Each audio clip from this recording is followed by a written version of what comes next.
Esa es mi gente. Bueno, vamos a entrar en una oración para empezar el segundo servicio, la continuación del primero. Para los que no estuvieron en el primer servicio, como la prédica era tan extensa, tan entretenida con el Señor, me permitió llevarla durante los dos servicios. Entonces, los que están llegando apenas al segundo servicio, los invito a que vean el primer servicio en el video para que puedan entender de qué estamos hablando, ¿no? Aunque les voy a hacer un corto resumen, pero vamos a entrar primero en oración. Padre Santo, Padre amado, mi Dios Rey Celestial, gracias te damos, Señor, por permitirnos estar nuevamente aquí en tu casa, Señor. Gracias por cada uno de mis hermanos aquí presentes. Bendícelos, Señor. Dales ese descendimiento para, Señor, recibir tu mensaje, Padre bendito, Señor. Oh Padre amado, te pido de igual manera, Señor, como lo dice en el comienzo de esta mañana, Señor, que seas tú pasando carbón encendido por mis labios, Señor, para que toda palabra que salga de mi boca sea para edificación, Señor, que sea, Padre bendito, de bendición en cada uno de mis hermanos aquí presentes y en cada sitio o lugar que haya de llegar, Señor. Y yo a ti te doy siempre toda la honra y toda la gloria, porque eres el único que honra y gloria merece, Señor, por los siglos de los siglos. Amén.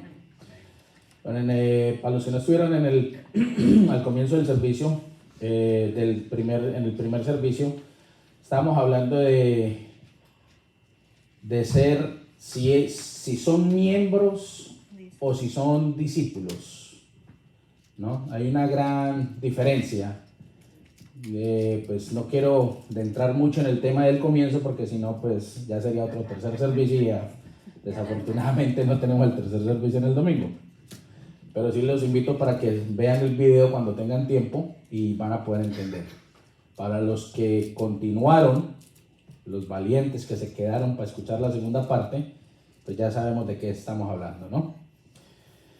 Bueno, para los del primer servicio, los que están llegando a este segundo servicio, en el libro de Segunda de Timoteo, capítulo 2, versículo 1 al 7, para que tengan la cita bíblica. Vamos a volverla a leer. Segunda de Timoteo, capítulo 2, versículo del 1 al 7.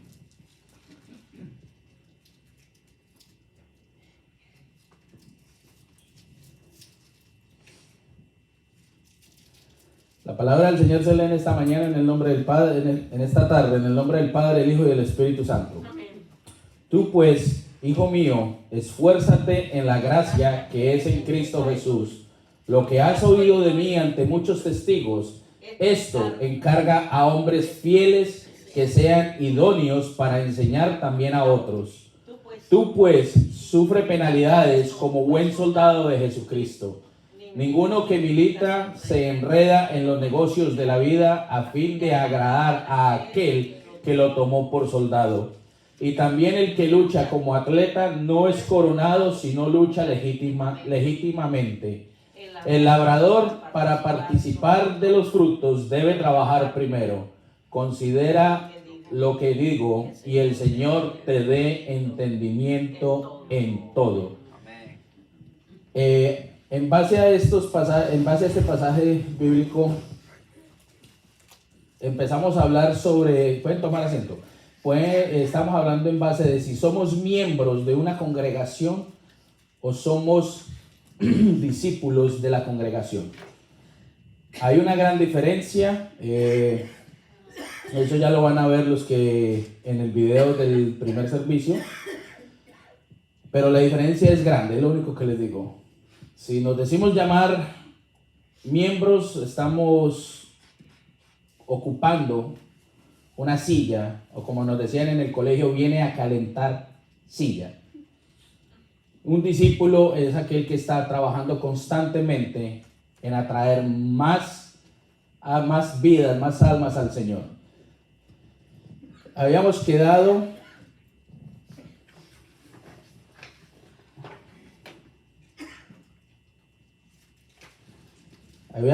con 2 de Timoteo 4:2, donde dice: un discípulo debe poseer la pasión por las almas perdidas.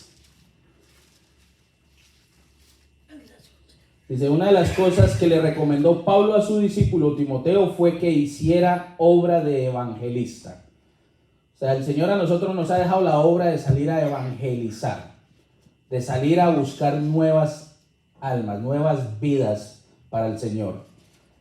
Y como lo decía en un comienzo, muchas veces los que nos decimos decir que somos discípulos llegamos a un punto que salimos de pronto con uno u otro hermano, y si vemos a alguien parado en una estación de bus o algo, mandamos al hermano a que lo haga, vaya evangelice, ¿no? Eso fue el ejemplo que les dejé, vaya evangelice. Pero si yo soy el discípulo y estoy entrenando a otro varón para que sea otro discípulo, creo que soy yo el que debo de dar el ejemplo y decirle, hermano, allá hay una persona necesitada, vamos a evangelizarla. Pero muchas veces nosotros, siendo a veces discípulos, queremos que el que recién está empezando a gatear salga corriendo y haga la labor que tenemos que hacer nosotros. Y es algo que nos cae de pronto a muchos, ¿no? Dice, entre sus grandes encargos, lo que Pablo le había dicho a Timoteo, el que no pudo olvidar fue aquel donde Pablo le dijo, que prediques la palabra y que instes a tiempo y fuera de tiempo. O sea, no es únicamente estar aquí en el ministerio y venir a evangelizar aquí a los hermanos que ya tenemos un conocimiento básico de la palabra, sino también fuera de tiempo, en nuestro trabajo, en la calle, en cualquier reunión que nos encontremos. Si tenemos la manera de evangelizar al pueblo, eso es el llamado que Dios nos ha dejado. De salir a evangelizar, no de salir a quedarnos quietos. De salir y únicamente, como decimos, prendemos la estufa el domingo, pero ya acabando el domingo la apagamos y la dejamos fría toda la semana. Entonces seguimos. Dice, uno de esos casos tuvo que ver cuando Timoteo y Silas llegaron a Corinto para unirse a la tarea. Lucas registra unas palabras que deben tocar muy hondamente la vida de un discipulador. Dice, y cuando Silas y Timoteo vinieron de Macedonia, Pablo estaba entregado por entero a la predicación de la palabra, testificando a los judíos que Jesús era ¿quién? Era Cristo. Eso lo vemos en Hechos 18:5. Vamos a leer Hechos 18:5.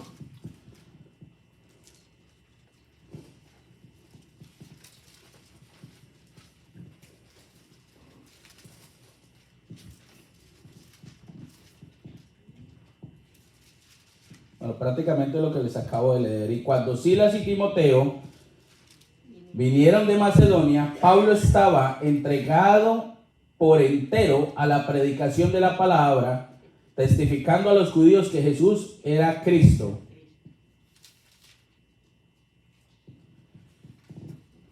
Dice, el asunto es que no podemos hacer discípulos si no vamos. Prácticamente los discípulos no se hacen solos. El que ya es discípulo ha recibido la asistencia, la ayuda que el Señor ha enviado para irlo formando poco a poco. Dice, Pablo estaba en su tarea que el Señor le había dejado de predicar la palabra. Y muchas veces nosotros nos enfocamos en un solo pueblo, en nuestra propia gente. Pero resulta que es que Pablo estaba metido con las personas que veían a Jesús como un hombre más, no como el Mesías. Y la tarea que Pablo estaba haciendo no era una tarea fácil, pero le llegó su ayuda.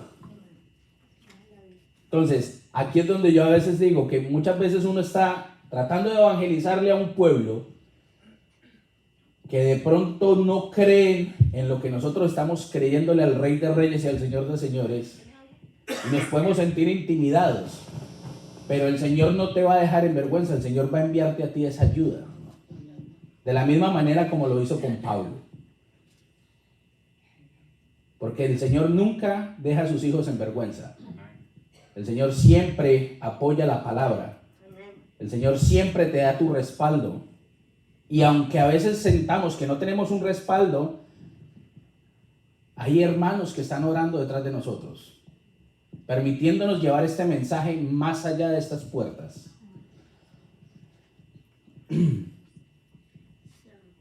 Dice, los pastores tienen que organizar de tal modo el tiempo para que no se pierda la bendición de conducir regularmente a nuevos conversos a los pies de Cristo. Aquí es donde viene algo que yo digo que siempre le cargan todo el trabajo al pastorado. Si el pastor no hace, el pueblo se queda quieto. Si el pastor no actúa, el pueblo no actúa. Y hay a veces que cuando el pastorado delega, el pueblo reniega. Y eso se ve muy común en los ministerios. Pero si supiéramos el tamaño de la cruz que lleva un pastor, no nos fijaríamos en el tamaño de la cruz que llevábamos nosotros. El pastor delega no únicamente porque el pastor quiere quitarse responsabilidades de encima. Es porque el pastor ve en cada uno de nosotros un discípulo que es capaz de ayudar a sostener la carga que Dios ha puesto en este hogar, en esta casa.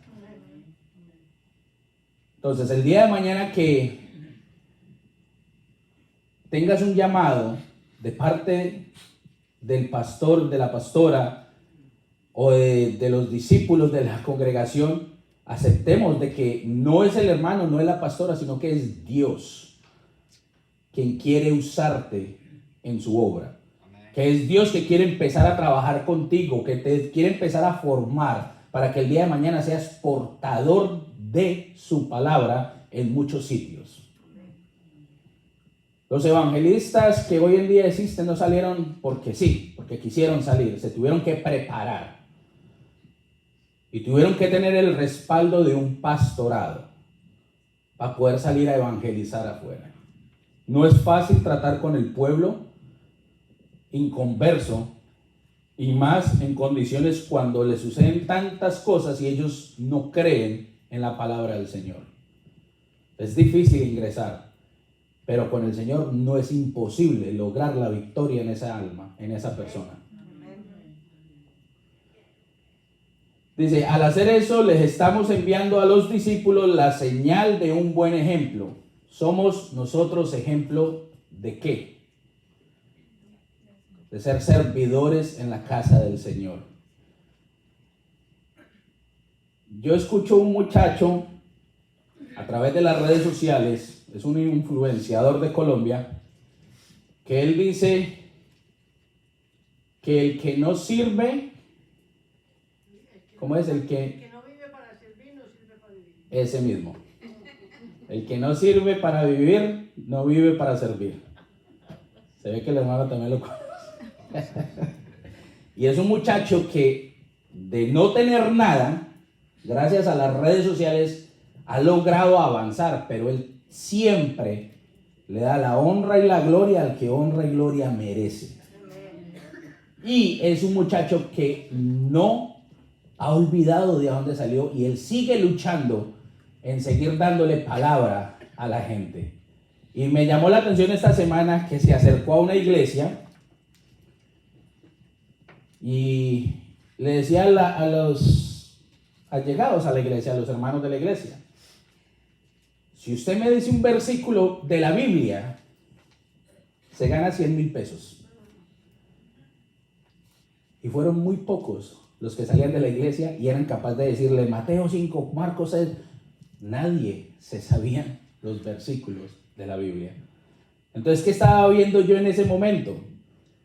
Que no era un discipulado lo que salía, sino que eran miembros de una iglesia los que salían. Y yo me imagino que si hoy en día nos cogen a nosotros afuera igual y nos preguntan, deme un versículo de la Biblia, vamos a ver cuántos de nosotros somos capaces de decírselo, el capítulo y el versículo y el nombre del libro. Así que tenemos que empezar a construir en nosotros mismos el discipulado. Somos nosotros responsables de construir nuestro propio discipulado, de salir adelante.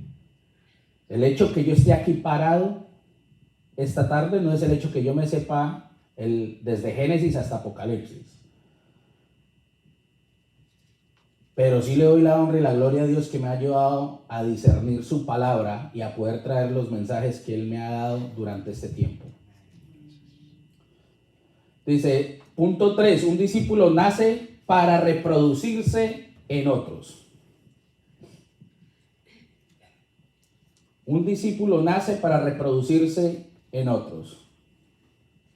Dice, esto encarga a hombres fieles que sean idóneos para enseñar también a otros. Eso está en el libro con el que empezamos, ¿no? Esto encarga a hombres fieles que sean idóneos para enseñar también a otros. En 2 de Timoteo, sí, ahí está, en 2 de Timoteo, capítulo 2, del 1 al 7, ahí está. El Señor le encargó para que él buscara en medio del pueblo a otros hombres, los preparara para que pudieran seguir haciendo la obra. Esto sucede cuando empiezan de pronto en los ministerios para empezar los estudios bíblicos. Se le invita al pueblo, vamos a empezar un estudio bíblico, congreguémonos, y el pueblo brilla por la ausencia. Un seminario, el pueblo brilla por la ausencia. Pero queremos dar palabra afuera, pero no nos queremos preparar. Queremos ser discípulos, pero no nos preparamos, no buscamos la ayuda del Señor. Los que conocen cómo terminé yo el seminario sabrán que empecé con lujo y terminé pedaleando. Teniendo carro no venía a las clases del seminario. Me quedé sin carro y llegaba hasta en cicla al seminario. Porque le sentía más ganas a aprender del Señor. O sea, me tuvieron que quitar la comodidad, sacarme del confort para que el Señor pudiera empezar a moldearme. Y muchas veces el Señor a nosotros nos saca de ese confort con un propósito. No nos va a sacar del confort porque te quiere sacar del confort, no. Es porque hay un propósito en tu vida. Y ese propósito el Señor lo cumple contra viento y marea. Así tú le digas que no, el Señor dice que lo cumplo, lo cumplo. Así que cuando veamos que algo sucede así, algo extraordinario en nuestra vida, no pensemos que es mala suerte o que somos muy de malas, sino que es que el Señor quiere cambiar algo en ti y el Señor quiere empezar una obra nueva en ti, quiere moldearte, quiere empezar a pasarte por las manos del alfarero, empezar a crear algo nuevo en cada uno de nosotros. Conmigo lo hizo y yo le doy toda la honra y la gloria a Dios. Dice, esto debería ser el asunto más notable en una iglesia.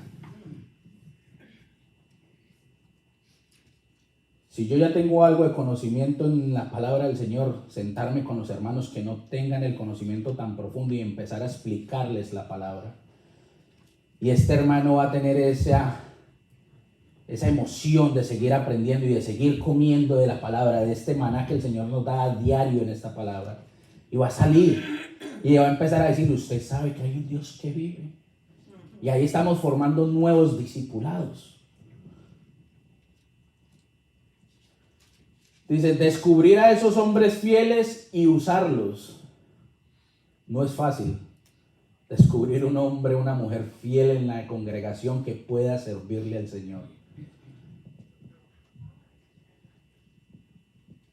Hagamos de cuenta que estamos en una fiesta, de esas cuando íbamos al mundo, y que siempre preguntaban, ¿quién falta por comer? Y así usted ya hubiera revisado, ya hubiera recibido su plato, más de uno hacía esto, ¿cierto? Levantaba la mano porque querían repetir, ¿cierto? Y todo el mundo decía, yo. Y volvían y le llevaban su porción, pero usted ya había comido una porción. ¿Por qué no hacemos lo mismo cuando se hace un llamado ministerial? Pero se toca un llamado ministerial y todo el mundo dice, parecen avestruces, buscando un hueco en donde meter la cabeza. Entonces, pero ya después salimos diciendo, siempre son los mismos que trabajan en la obra. Son los escogidos. Eso hay una rosca tan grande en el ministerio.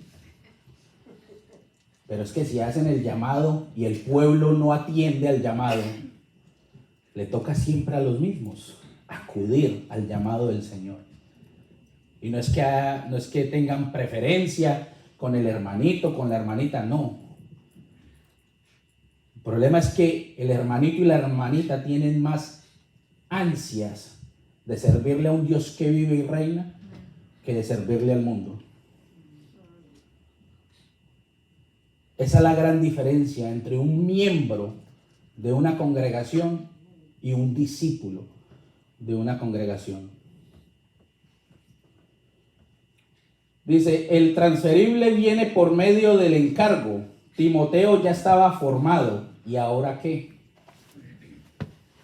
Bueno, Pablo le va a pedir que no se quede con lo que recibió, que ahora tenía un nuevo reto, un nuevo encargo.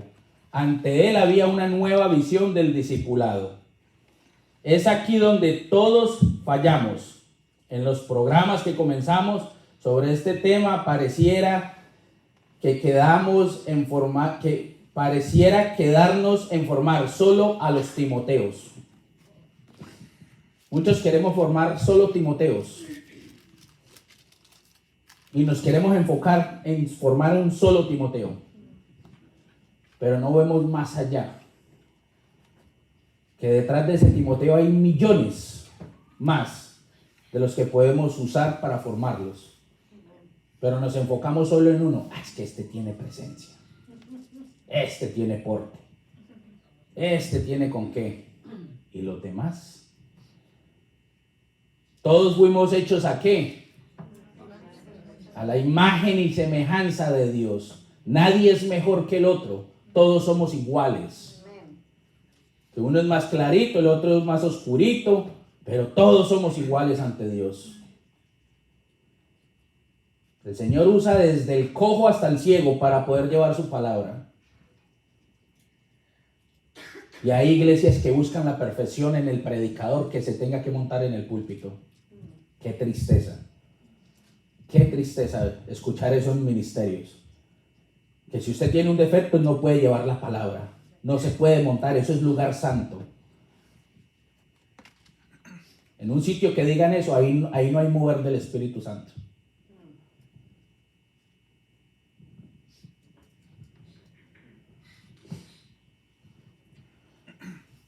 Pablo le va a pedir que no se quede con lo que recibió, que ahora tenía un nuevo reto, un nuevo encargo. Ante él había una nueva visión de discipulado. Es aquí donde todos fallamos en los programas que comenzamos sobre este tema. Pareciera quedarnos en formar solo a Timoteos. Pero el asunto es que debe darse todas las generaciones de discípulos. De allí la importancia del encargo. Cada uno lee las dos cartas. Cuando uno lee las dos cartas a Timoteo, pronto descubre la cantidad de encargos que Pablo le presenta a sus discípulos. No les está encargando únicamente ir y predicar la palabra. Hay muchos encargos en los dos libros que se le escribieron a los Timoteos. Dice, si bien es cierto que todos son importantes, este que tiene que ver con la formación de los discípulos pareciera ser el más grande. Pareciera ser el más grande. O sea, no lo veían como importante. Cuando yo creo que es uno de los principales que el Señor quiere que se haga. Formar discípulos para poder ser portadores de su mensaje. Formar discípulos para poder crear una iglesia unida, una iglesia fortificada. una iglesia con gran unción del Espíritu Santo, donde no se mire por encima del hombro al hermano, donde no se menosprecie al hermano o a la hermana, donde se le mire con agrado y se le invite con amor a seguir recibiendo cada día más de la palabra del Señor. Dice, con este encargo Pablo quería asegurarse que el evangelio que había recibido del Señor, el mismo que había anunciado, seguiría a través de quienes fueron sus primeros discípulos. Esto fue lo mismo que hizo el Señor con los suyos. El Señor le enseñó a sus 12 discípulos y ellos siguieron lo que el Señor les había enseñado. Siguieron enseñándole y creando más discípulos. Nosotros hoy en día no estamos aquí por coincidencia. Nosotros hoy en día no estamos aquí porque me pareció bonito como cantan, porque alaban, porque esto, no. Nosotros hoy en día estamos aquí porque se nos acercó un discípulo y nos habló de la palabra del Señor. Nosotros estamos hoy aquí porque un discípulo dijo, te invito a conocer del verdadero Rey de Reyes y Señor de Señores. Pero el hecho que ya formemos parte del ministerio no es el hecho que nos vengamos a quedar sentados, quietos. El Señor quiere que nosotros empecemos a evangelizar, empezar a llevar, a traer más peces a la red y empezar a formar más discípulos. Los tiempos se están acortando día tras día. Y lo estamos viendo, 2 meses más y se fue otro año. Y no los hemos sentido. ¿Hace cuánto estuvimos despidiendo el 2021 y recién el 2022? Los tiempos se acortan. ¿Y qué estamos haciendo nosotros para el Señor? ¿Estamos creando más discípulos? ¿Estamos tratando de esparcir más las alas de esa águila que el Señor nos ha entregado para abarcar a todo este pueblo? El Señor a nosotros nos puso en Queens como un faro de luz. Como un faro de luz.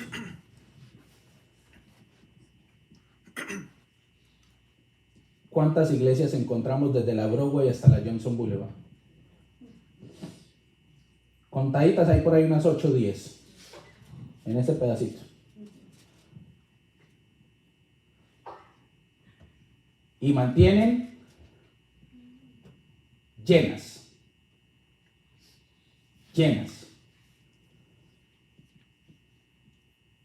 Porque si estos ministerios mantienen llenos, ¿por qué se nos impide a nosotros apoyar a nuestro ministerio?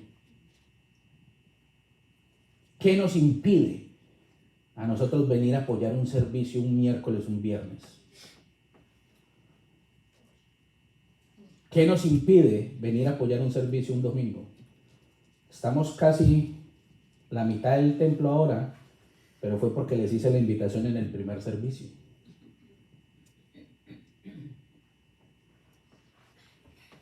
Yo prefiero estar aquí que estar afuera.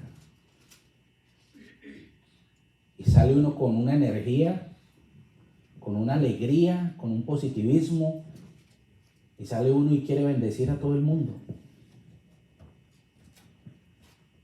Pero nos pegamos de cosas insignificantes para no apoyar el ministerio. Nos aferramos a una excusa u otra para no asistir.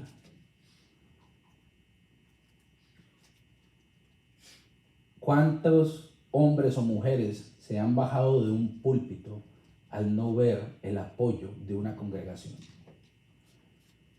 Se sienten solos. Se sienten que no están haciendo lo correcto. Y esto se lo digo yo a los predicadores de Cristo es la luz. Y esto se lo aprendí yo a mi pastor. Que en paz descanse. Que así sean 2, 3 o 5, el ministerio continúa abierto. Y usted le va a venir a predicar a esos 2, 3 o 5. Porque esos son los guerreros que quieren seguir su carrera para coger el ser apóstoles del Señor, ser discipulados del Señor. Los que no vinieron se están perdiendo la bendición. Así le toque predicarle a las sillas. Hágalo con gusto, con amor, porque Dios sabe lo que hay en su corazón.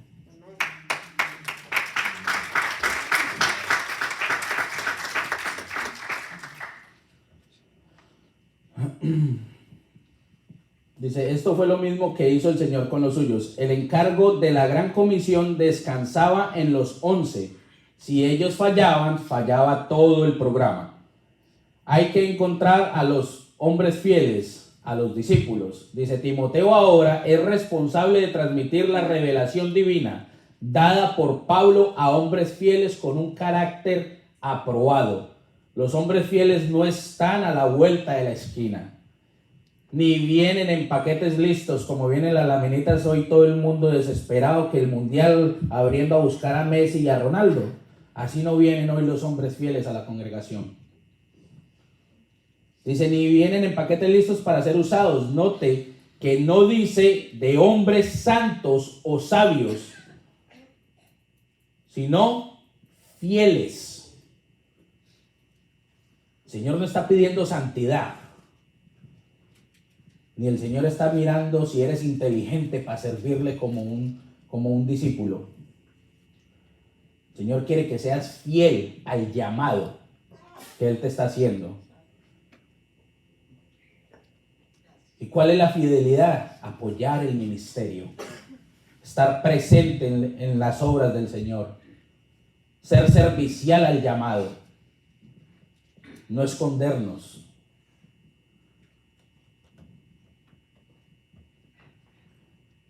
Dice, fieles en pensamientos, motivación y práctica.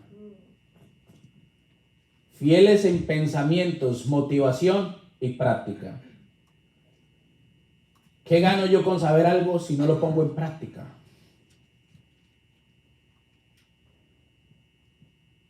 Yo creo que todos alguna vez hemos tenido una idea de poner algo a funcionar, ¿cierto?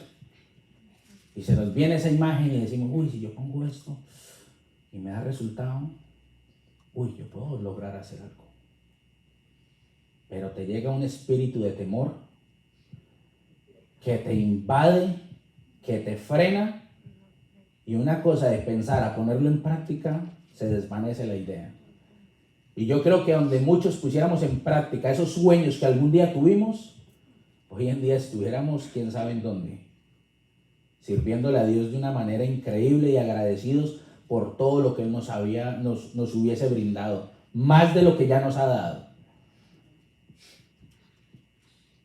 Nos volvemos hombres y mujeres soñadores. Vivimos soñando.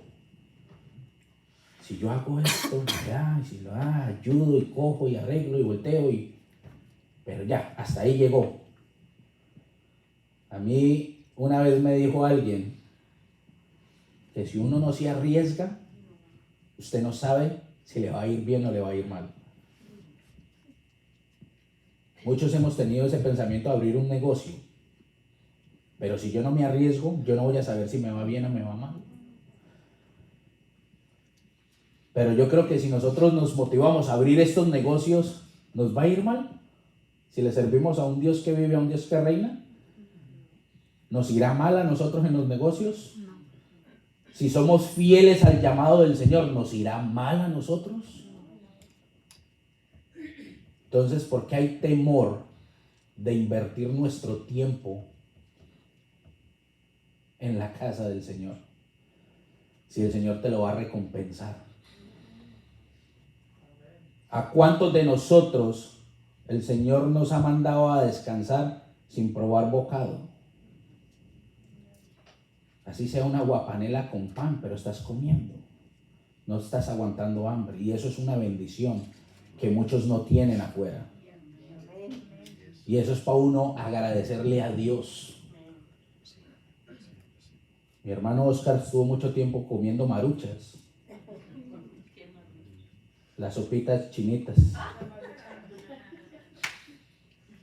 Y él le daba gracias a Dios porque nunca lo dejó irse a dormir sin aguantar hambre. Pero si a nosotros no nos sirven con mesero, con corbatín y nos llevan a la comida, entonces eso no es comida.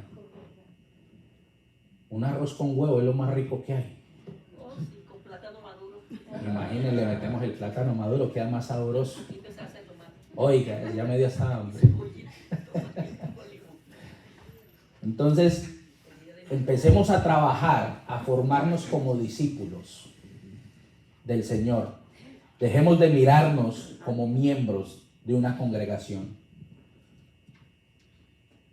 Yo quiero ser discípulo, voy a luchar por ser el discípulo que Dios quiere que yo sea. Voy a luchar, voy a empezar a servir en el ministerio, voy a ofrecer mi servicio. De pronto mi servicio puede servir para algo en el ministerio. Aquí a veces hay hermanos que ni sabemos en qué trabajan, ni qué hacen, ni qué pueden hacer para el ministerio.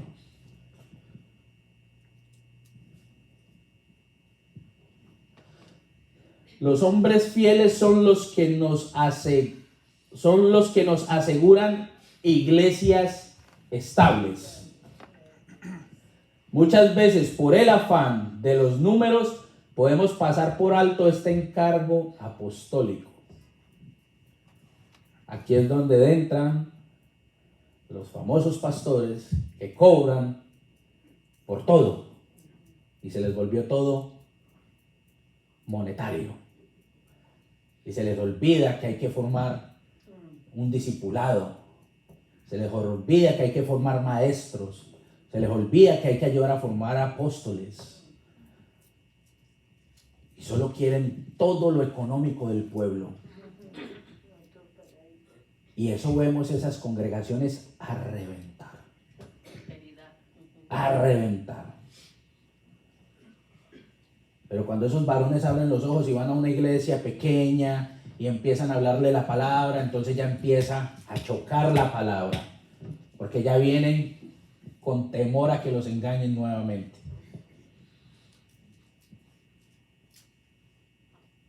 Y yo creo que el evangelizar a este pueblo es difícil, pero con el Señor no es imposible, porque se les puede dar a demostrar que realmente estaban en el sitio equivocado, que estaban en un sitio erróneo. Y cuando ellos empiezan a sentir ese cariño de los hermanos que quieren ayudarle a enseñar a conocer más de la palabra, a edificarlos, a formar apóstoles en ellos, a formar discipulado en ellos, maestros en ellos, estos hermanos van a sentir esas ansias nuevamente de querer volver a beber de esos ríos de agua viva que trae la palabra. Y van a salir con gran fuerza a seguir evangelizando en la calle.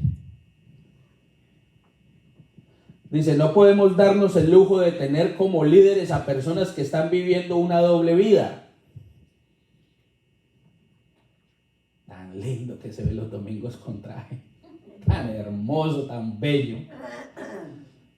Pero entre semana, Señor, el que no lo conoce, si no lo conocieran.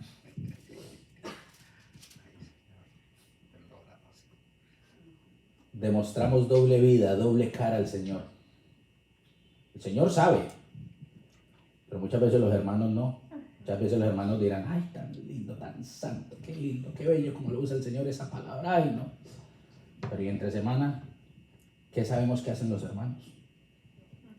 ¿Cómo es su vida diaria? ¿Ocultarán algo ante el Señor? O, bueno, ante el Señor no se le oculta nada porque el Señor todo lo sabe, pero ¿le ocultarán algo a los hermanos del ministerio? ¿Se darán cuenta realmente quién es? Dice, tengo que pensar que Timoteo tuvo cuidado en este trabajo. La selección de tales hombres aseguraría el carácter de la misma obra.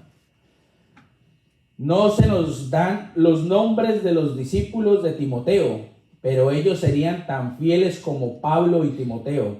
La generación hombres fieles debe ser asegurada porque de ella depende el crecimiento estable y seguro de toda iglesia. Y cuando yo estoy hablando de hombres fieles, no tiene que ser en el género masculino, que sean solo hombres fieles. Porque déjenme decirle que normalmente a Cristo es la luz, ahora lo conocen como la iglesia de las mujeres. Y eso se le acerca mucho. Usted se congrega a la iglesia. Le dice, sí, Señor, con ayuda, gracias a Dios. Porque si vemos alrededor, Más mujeres que hombres. hay más mujeres que hombres. Las primeras en llegar a orar Las primeras en llegar a orar. y a servicio y a limpiar. Somos muy pocos los hombres que estamos aquí en el ministerio. Pero somos pocos, pero tratamos de dar lo mejor de nosotros para el ministerio. Amén.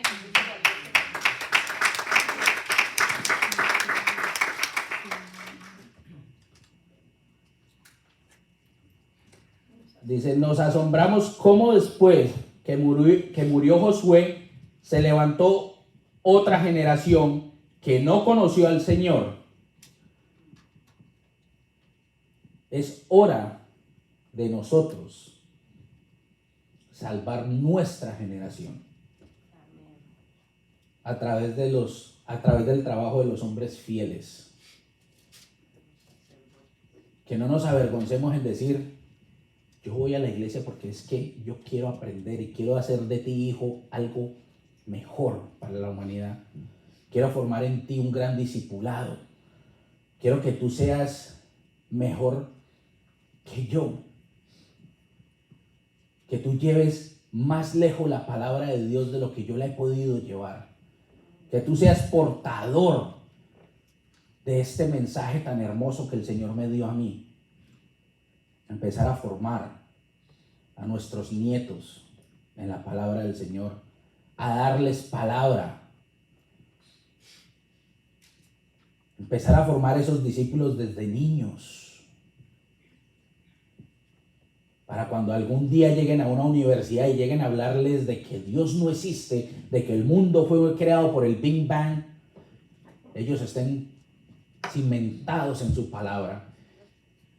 Y que ellos digan, eso no es así, hay un Dios que vive, un Dios que reina, un Dios que todo lo puede. Un discípulo nace para vivir en disciplina.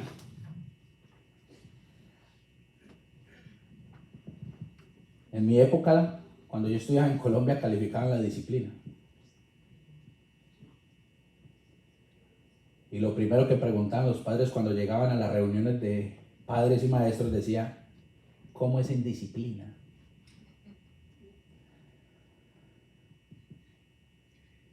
Yo siempre he sido alegre, cansón, alegre, y los maestros decían, buen estudiante, pero en disciplina se la pasa haciéndole maldades a los compañeros, escondiéndole la maleta, entretiene a los estudiantes del otro salón. Y así yo tuviera todas las materias bien, llevaba mi castigo por disciplina. ¿Será que Dios nos castiga si somos indisciplinados? Si nos castigaban nuestros padres, me imagino que Dios más nos castiga cuando somos indisciplinados. La palabra disciplina tiene su origen en la palabra discípulo. Nosotros vimos a alguno de los 12 discípulos haciendo lo que quisieran, indisciplinados ante Dios, ante Jesús. ¿Cierto que no? Entonces, si nosotros decimos llamarnos discípulos, ¿por qué nos indisciplinamos si sabemos que tenemos la vista de Dios sobre nosotros? ¿Por qué tratamos de irnos por otros caminos si sabemos que Dios ya nos está viendo? Y muchos dirán, es que aquí hay nadie, por aquí no pasan los hermanos de la congregación, entonces yo lo puedo hacer, yo lo hago, pero no, y van y lo hacen, y se vuelven indisciplinados. Cuando Dios empieza a enviarte el castigo suavecito, empezamos a renegar. Pero todo lo que yo hago y todo lo que me pasa. Pero, ¿te has revisado tú mismo qué estás haciendo fuera de estas cuatro paredes? Fuera supuestamente de la presencia de Dios. Dice, veamos cómo se aplica la disciplina en estos tres ejemplos. El soldado, el atleta y el labrador. El discípulo debe tener el sacrificio de un soldado. ¿Qué sacrificio tiene un soldado? Dejar a su familia atrás. Ir a otro país a dar guerra y proteger los bienes de su país para supuestamente proteger también a su familia. Dice, en esta determinación se incluía el sufrimiento. El soldado que se prepara para defender a su patria está determinado por el juramento de su lealtad, abnegación y consagración a su deber. Cuando se enlistan al ejército, lo primero que le piden a usted es lealtad al país. Que usted no les va a hacer de doble cara. Que no va a jugar para dos equipos. Lo mismo el Señor quiere de nosotros, esa lealtad. ¿Queremos ser discípulos? Aprendamos a ser leales al Señor.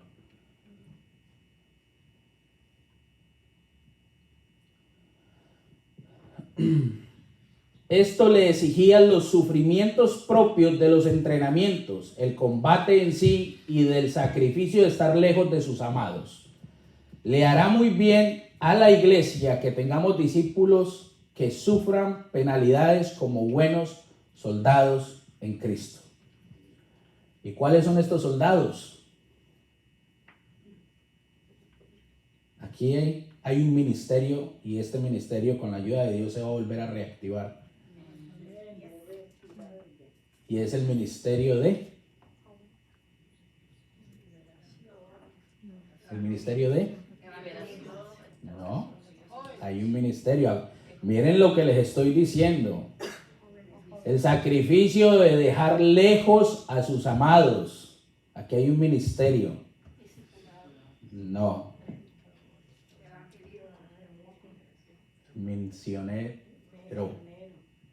Misionero. Dejar lejos a sus amados, ir a tierras nuevas a llevar la palabra. ¿Qué hace un soldado? Un soldado no pelea desde la casa. Deja a su familia y sale a tierras nuevas a pelear. ¿Qué hace un misionero? Deja su congregación, deja su familia y va a donde Dios lo envíe y regresa feliz de haber hecho el trabajo.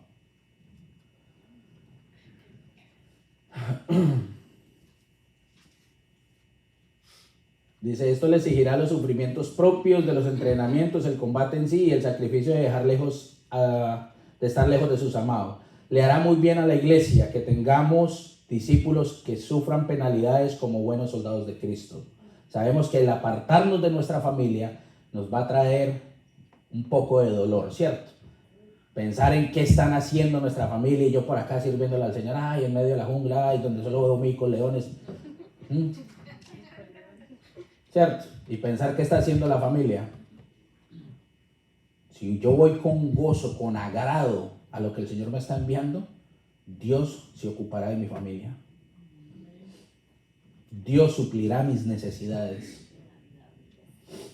La lealtad y la abnegación deberían ser sellos distintivos de un discípulo de Cristo.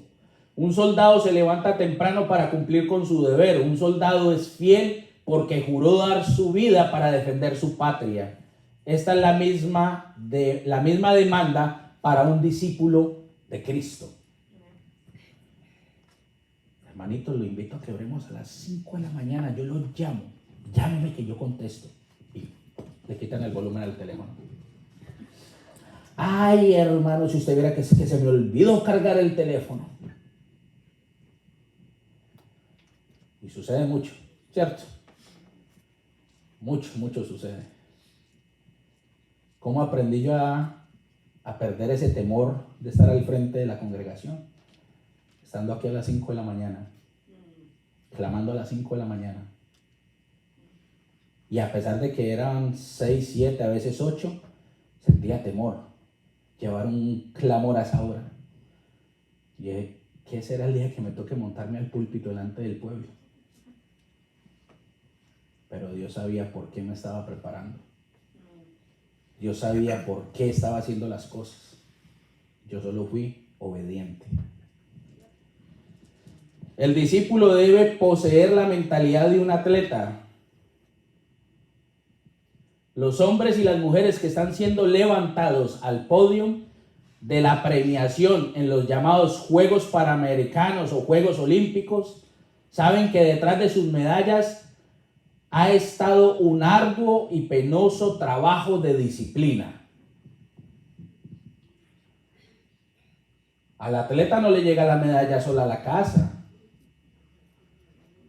El atleta no va y gana y dice, yo no entrené por 3 meses, pero yo gano. Sí, lo que se va a ganar es un calambre,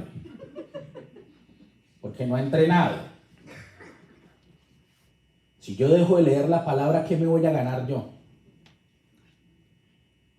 Confusión, temor para ser portador del mensaje de Dios.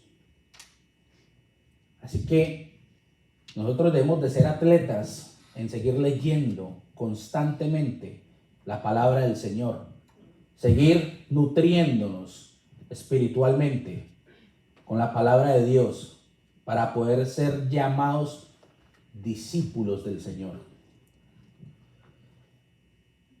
Dice, Pablo, al pensar en esta mentalidad de atleta, ha dicho también lo siguiente: así que yo de esta manera corro, no como la aventura, de esta manera peleo, no como quien golpea el aire, sino que golpeo mi cuerpo y lo pongo en servidumbre. Primera de Corintios 9, 26 y 27.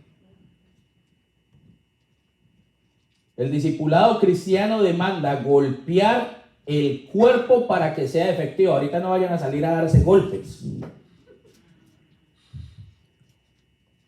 No vayan a salir a coger la escoba y a darle al marido. Venga, que es que dijeron que usted iba a ser santo si le doy escobazos. El darnos golpes es empezar a aceptar lo que hay escrito en la palabra del Señor. El darnos golpes es empezar a ver los cambios que Dios está haciendo en cada uno de nosotros. Empezar a aceptar la verdad que está escrita en este libro. Esos son los golpes que nos vamos a dar en el cuerpo.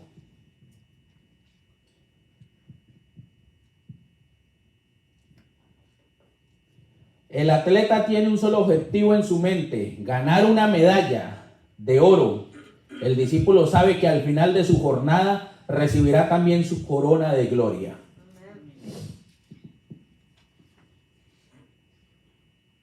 No es que yo me gano tanto al día y yo para ir a estar en la iglesia, en ese servicio, voy a perder esa platica. ¿Qué hago, Señor? No, yo me voy para el trabajo. Y cuando llega al trabajo le han faltado 3 compañeros y le dieron el trabajo extra de los 3 compañeros y ya empieza a renegar: ¿para qué no me voy para la iglesia? ¿Cierto? Pero cuando usted le dice al Señor: Padre, tú proveerás, yo voy a tu servicio, vas a ver la bendición reflejada en tu vida siempre, siempre, porque el Señor conoce lo que hay en nuestros corazones. El discípulo debe poseer la paciencia del agricultor.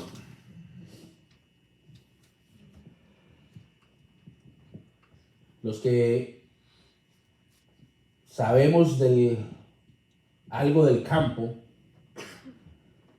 Sabemos que el sembrar lleva su tiempo.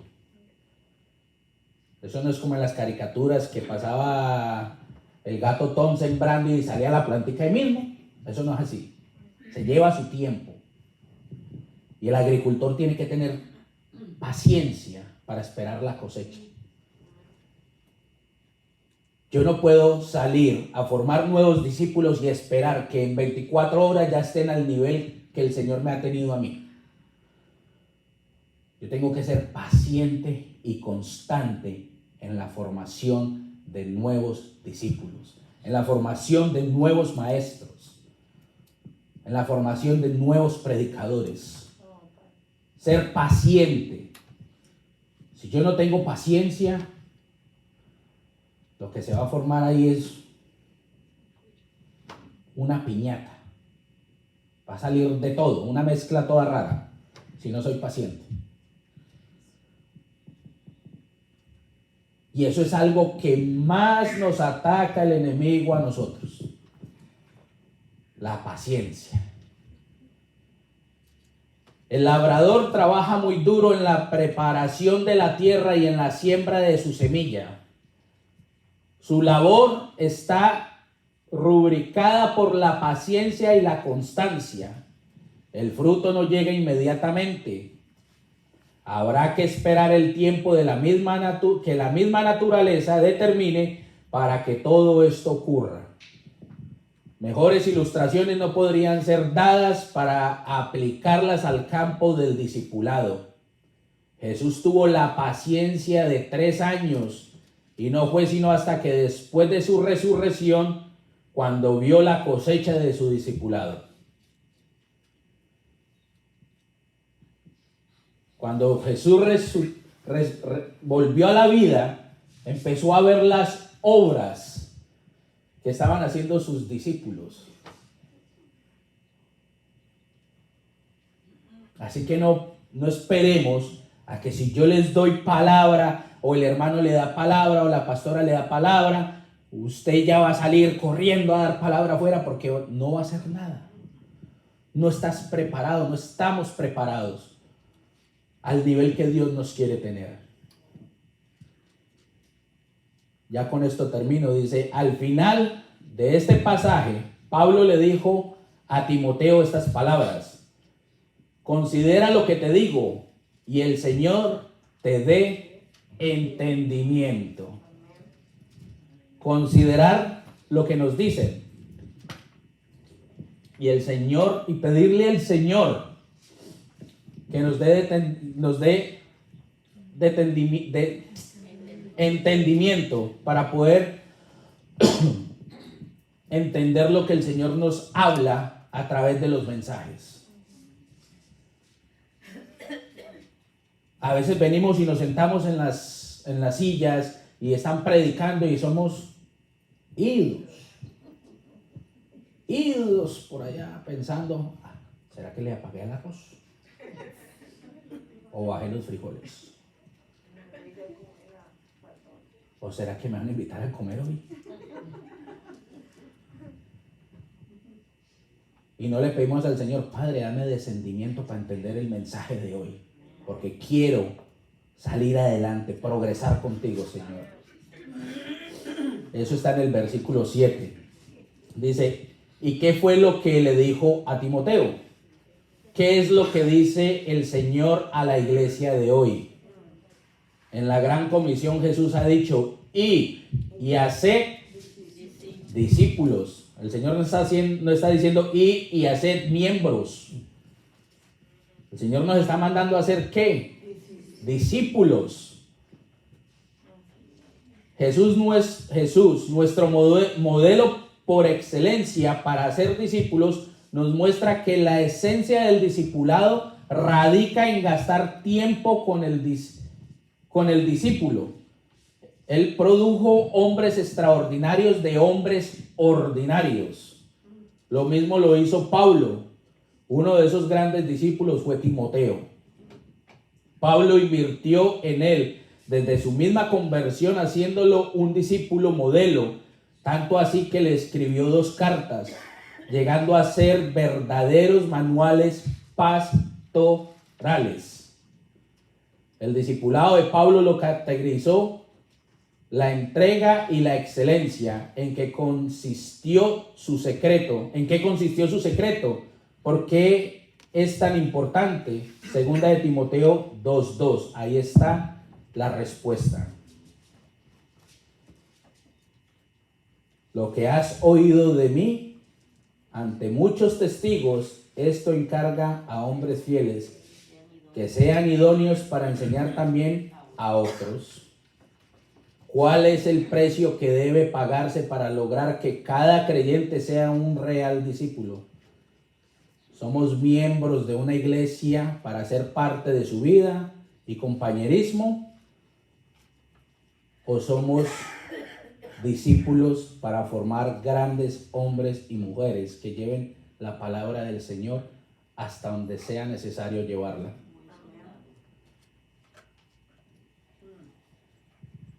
El que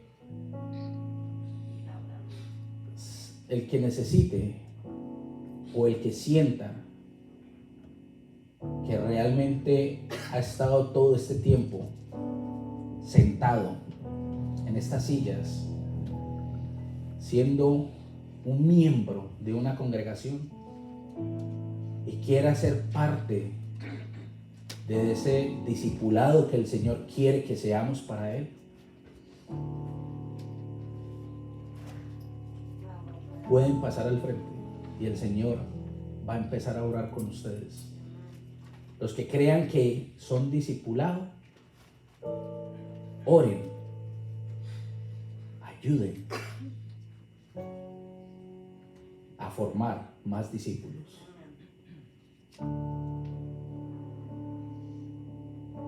Si yo soy discípulo, yo nací para servir. Y serviré hasta que el Señor me dé vida. Esto es lo que el Señor me tenía para ustedes. Espero nuevamente que los que no estuvieron en el primer servicio puedan ver el video del primer servicio para que entiendan un poco más sobre la palabra que se acaba de dar.